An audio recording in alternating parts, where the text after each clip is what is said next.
tere! Tänases videos näitan ma teile võib-olla midagi tuttavat. Ja selleks asjaks on see sülearvuti.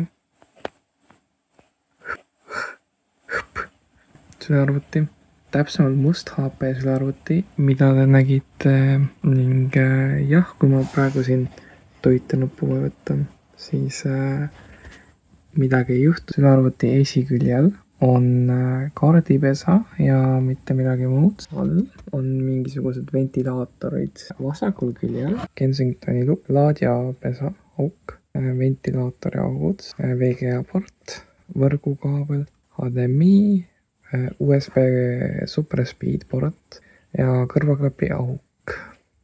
Paremal küljel on meil toitetuli, kõvakette indikaator, 2 USB 2.0 porti ja DVD kirjutaja.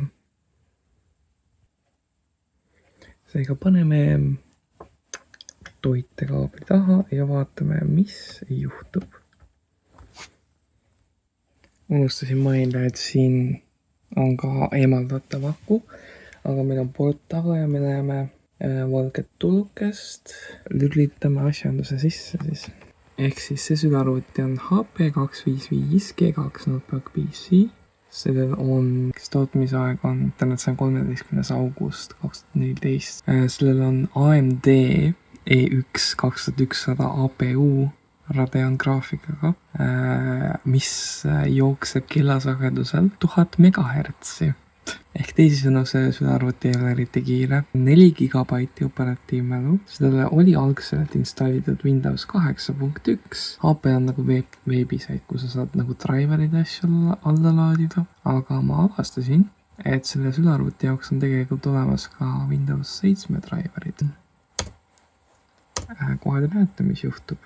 Aga jah, Windows 7, mis on selle nagu video point, eks ole. Me näeme puutimise ekraani.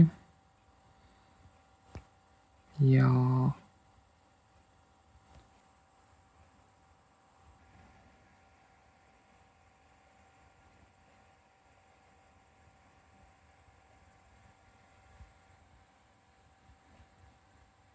me oleme töölaual. Lõpuks ometi. Puutepadi toimib. Kui ma vaatan, mis akuga toimub, siis ta ütleb 0% saadaval plugged in, not charging. Me oleme ühendatud. Paneme mingi Windows 7 vaikuse selle peale. Ja vaatame, mis Windows 7 pakkuda on. Ehk siis see oli Windowsi versioon enne Windows 8. Visuaalselt on väga sarnane Windows Vistale, aga tal on nagu omad erinevused ja kõigile inimestele meeldib see versioon rohkem miski pärast. Ma kõigepealt muudan enda pilti, see pilt, aknad. Vaatame, mis getting started meile ütleb. Go online to find out what's new in Windows 7. Vaatame, kuhu see meid viib. Väga tore. Okei, võib-olla vaatame seda ka natuke. Okei.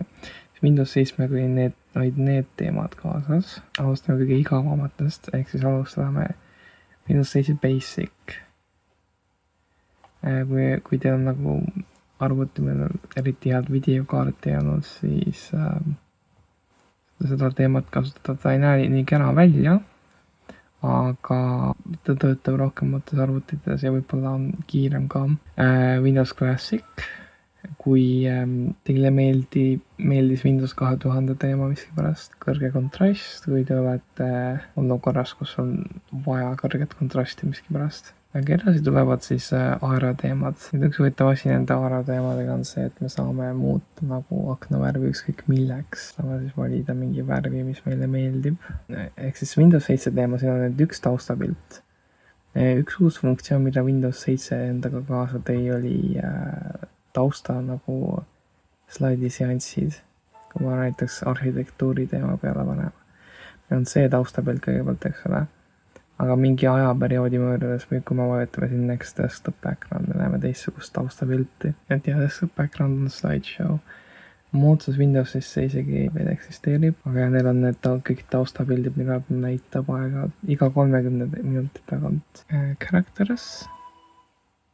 Sihukeste taustapiltidega. Jällegi teemad ei ole nagu nii hullult erinevad, lihtsalt erinevad slaidisjantsid taustadeks, erinevad värvid. Landscapes, mida ma enne kasutasin, sellised taustapildid, nature, see läheb pilt jällegi muudest loodusasjadest, scenes. Ja nagu miks ma neid teemasid ei ole kasutanud. Eks alt kahtlane on ekraanisäästjad, need on toredad. On põhimõtteliselt samad, mis Windows Vistas, aga Windows Vistal vist natuke rohkem neid. See tore ekraanisäästja. Kõigi lemmik, eks ole. Sealt mullid, mis liiguvad mööda ekraani. Photos näitab pilte, mis on su pildikaustas. Praegu ta näitab lihtsalt näidispilte. Ja ribbons, mis oli üks minu lemmikuid ekraanisäästjaid tol ajal. Siis ehitatud omadest, peale muidugi Bubbles ekraanisäästja. Aga ja, lülitame ekraanisäästjad praegu välja, sest me aktiivselt kasutame arvutit ja ma ei taha, et nad meid segaksid praegu. Transfer files from another computer, see mulle avab mingisuguse transfer viisardi. Jep. Eks ma pean ootama, kuni see asi kinni läheb. Kasutaja kontokontroll. See oli tore funktsioon, mis tuli Windows Vistaga esimest korda kaasa. Aga Windows 7 oli see natuke leebem võrreldes Vistaga. Nagu süsteemi asju muutsite, siis ta kogu aeg ei nagu näginud sind, et hei, kas sa oled kindel, lubad Windowsil teha muudatusi. Windows Essentials. Üldse näha, kas minu veebisait avaneb siin praegu. Ei, see avaneb isegi. HTTPS versioon isegi. Tahtsin MarkusTegelane tegelikult avada. See peal näeb parem välja ja Hold Internet Explorer version detected. Hei, see vähemalt on loetav. Change size of text on screen. Siis veel üks uus asi, mis Vistaga võrreldes Windows 7 oli, on see tegumiriba siin. Seade on liiga kuum, what the fuck. Järgmine asi. Paint, teistsuguse kui Vistas jällegi. Aga midagi, mis on erinev Vistast, on Media Center. Vistas oli ka Media Center olemas. Aga Windows 7 on ta natuke teistsuguse. Kui ta otsustab ükskord avaneda.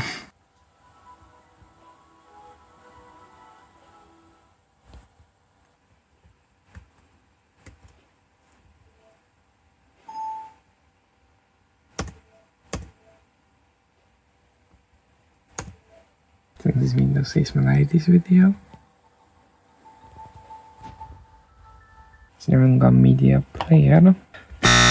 Nii, saame kuulata näidismuusikat, nagu näiteks Mr. Scruff, Ninja Tuna, Kalimba.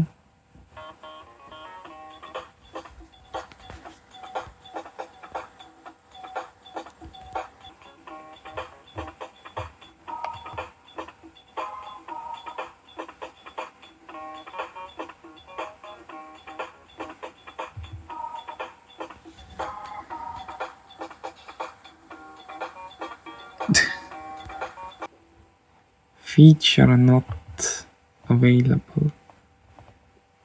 DaVinci is not for me. What? Aga järgmine asi mängud. Suur osa neist mängudest, tegelikult kõik neist mängudest on samad, mis Windows Vistas. Et meil on siin malemäng. Ma ei ole eriti hea males, nii et ma ei mängi väga palju. Free Cell Solitaire. Siis sa saate kaarete aduda ja värki ja muuta ka välimust. Ja kui te meeldivad teistsugused kaardid, siis jah. Purple Blaze on üks nendest mängudest, kus on Vistaga võrreldes oluline nagu muudatus või nagu märkimisväärne muudatus ja selleks on see tekst siin on teistsuguse fontiga. Windows Vistas oli see Comic Sans fontiga. Windows 7 see on vist Arial font.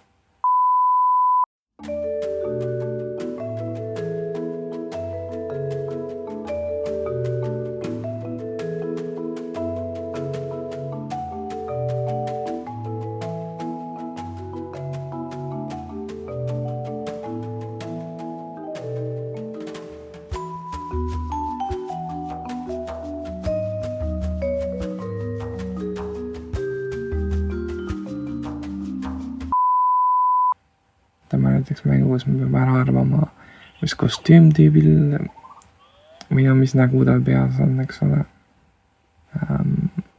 Siis võtame, äkki on selline nägu. Okei, ükski pole õige. Me peame midagi muud proovima. Me arvasime kahe katsega ära. Nagu, kuidas Advanced üldse nagu? Advanced'is ta isegi ei näita sulle, mis on vale, ta lihtsalt ütleb, et mingi arv asju on õige, mingi arv asju on nagu nii keeruline. Jaa, selles edasi jõudnud asjas ma pidin ise märkima, mis on õige. Okei, kõik on valed, need märgime vastavalt. Okei, paneme kõik täiesti teistsugused asjad. Okei, silmad on õiged.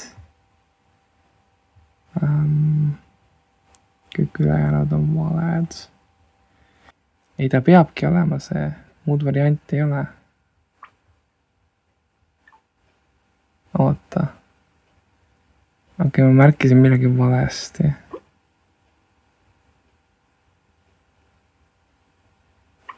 Proovime seda.